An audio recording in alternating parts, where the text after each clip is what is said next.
Rick? My mother and I had very up and down times in our relationship, but we loved each other so tremendously. My mother was hilarious, very silly and ridiculous and wild and crazy, not concerned at all about what anybody thought about her. My mother was very comfortable when things were uncomfortable. My humor is directly tied to her sensibility. She was very into pranks. Friends would come over to eat and she'd be like, I'm dying, everyone's potatoes blue, don't tell your friends. And I'd be like, okay, you know. And so we would all pretend like mashed potatoes are blue. She had this fierce inner strength when I had issues as a kid, like, oh, this is happening, she goes, tell them to go to hell.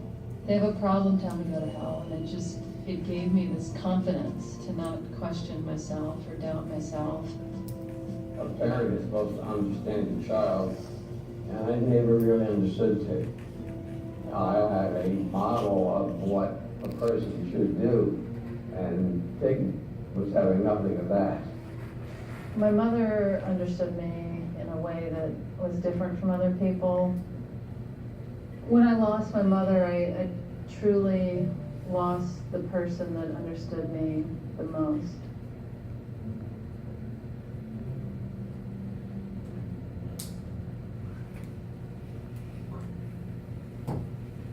When I was at my mother's house after she died, I was really devastated, and I was still so ill. So it just seemed to be this tunnel that I would see the light at the end, but then it was like somebody put another tunnel on it. I needed something positive to happen. We had this show booked where we were going to do an episode of This American Life. We were going to do it on stage in New York City and beam it into movie theaters around the country. And Tig was one of the performers. Ira and I were planning this show for 9 months. I was warning him, I had been sick, and he said, don't push yourself, we can do this another time. And I was just like, you don't understand. I felt like if I could just get to New York and do This American Life, I would feel like finally I was coming through something. Welcome, comedian Tig Notaro.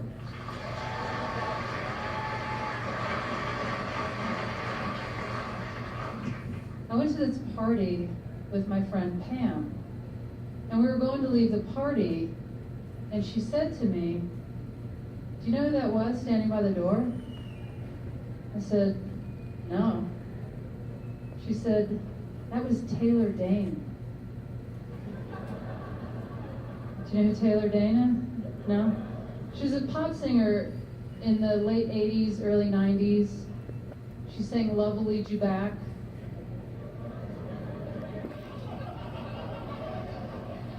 Anyway, I love Taylor Dane, and not ironically. And I went up to her and I said, excuse me, I'm sorry to bother you, but I just have to tell you, I love your voice. And she just turned and said, yeah, I don't do that anymore. Tig is a really pure kind of deadpan, incredibly special performer. She's somebody who is just in no hurry at all. Like, it's somebody with like such supreme confidence that she will just like pause and hold a moment. Then like 9 months passed. And I happened to be out to eat with that same friend of mine, Pam. There was a party of 10 seated right behind us. You guys are not gonna believe who was sitting there.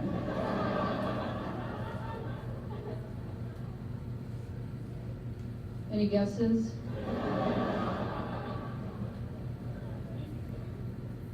What's that? That's correct. It was Taylor Dane. Tig really just brought down the house. And immediately when we got done with that, I was like, okay, what else you got? You're now like an audience favorite. Like, our whole radio audience, millions of people, they want to hear you again. Like, what else you got? He suggested doing a piece about the recent tragedies in my life. He said, you need to do that on stage. first off, she made clear like she had no interest in that at all.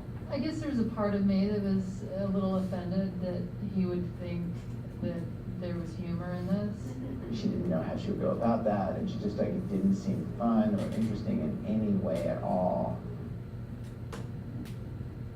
Like, of course he knew I was not gonna do this material. Like, what, my mother died and I can't eat food and I'm withering away. Ladies, you know what I'm talking about. You know, it's like, where is the humor? I didn't get it.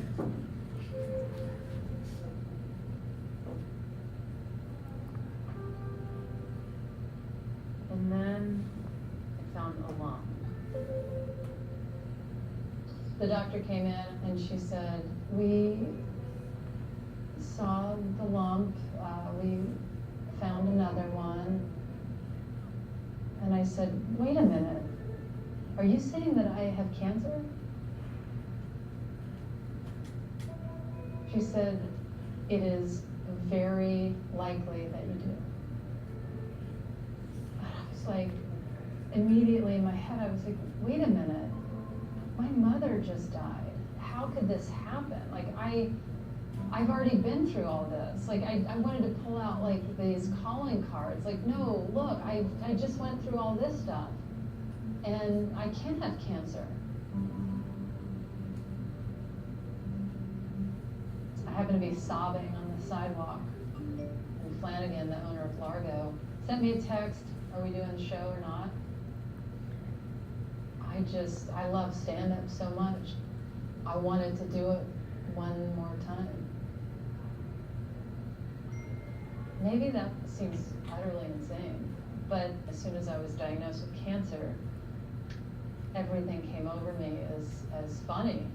And I got a sense of humor because it just was so ridiculous that after everything that had happened, I had cancer. And so I just started writing.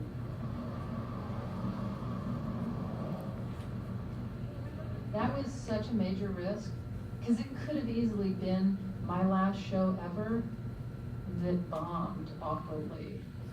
And then I died. I am now very thrilled, and it is my great privilege to bring to the stage Tig Notaro.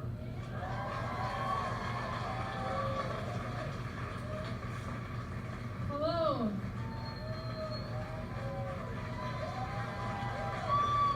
Good evening. Hello. I have cancer. How are you? Is everybody having a good time? Diagnosed with cancer. People were laughing and staring at like, this is a weird opening. Somebody over here just keeps going, oh. Oh, I think she might really have cancer. It's okay. It's okay. It's gonna be okay. It might not be okay, but I'm just saying. You're gonna be okay. When people were realizing it was true, I was also seeing people crying in the audience, and it was very intense because it was also reflecting back at me like, this is really happening to you. So the timeline, I was in the hospital for a week for C. diff. Got out, a week later my mother died. Then, I know, it's hilarious, then I went through a breakup. Right in the middle of it all. It's tough times, you can't stick around for that. Gotta get out before the cancer comes. It's one of those rare times I've had like maybe 3 times in my career where the person going on in front of you is so good you stop being the next comic and you become an audience member. I texted my girlfriend, I was sitting there watching, and I texted, Tig is doing something historic right now. After we buried her, the hospital sent my mother a questionnaire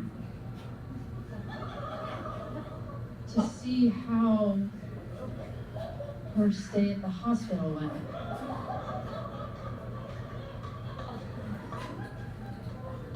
Not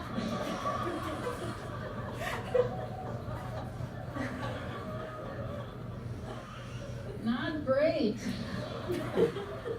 You know, I stood behind this piano, and Tig was there, and Louis was behind that curtain. And so I'm looking at Louis, and he's crying, and I was crying, and we're laughing. And then I could see the audience's reactions as well, and the audience were like standing up and clapping and then sitting down. And then she was saying, "I don't be so sad," and people were like, didn't know really quite, but everybody felt to be into the spirit of it. You know, what if I just transitioned right now into silly just jokes right now? No, I want to hear more bad news. No!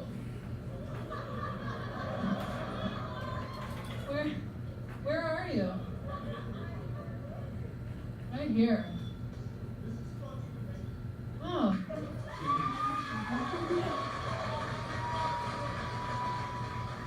I remember turning around on stage and I almost started crying when that guy just yelled out for me to not stop. They gave me a standing ovation, but I had zero sense that that show was going to change my life.